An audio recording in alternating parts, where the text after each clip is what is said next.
Okay, Rockaway, Samsung. So,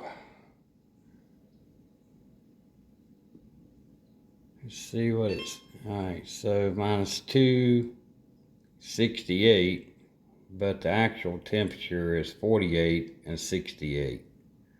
I've already set them 2 degrees, 34 degrees.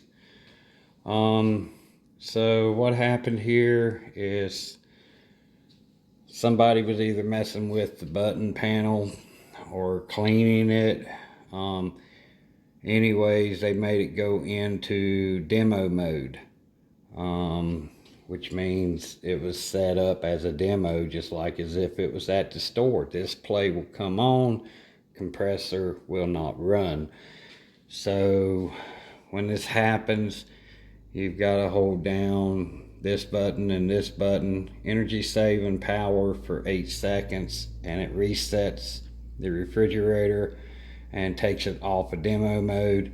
Then you hit power saving and power cooling, which turns the refrigerator back on.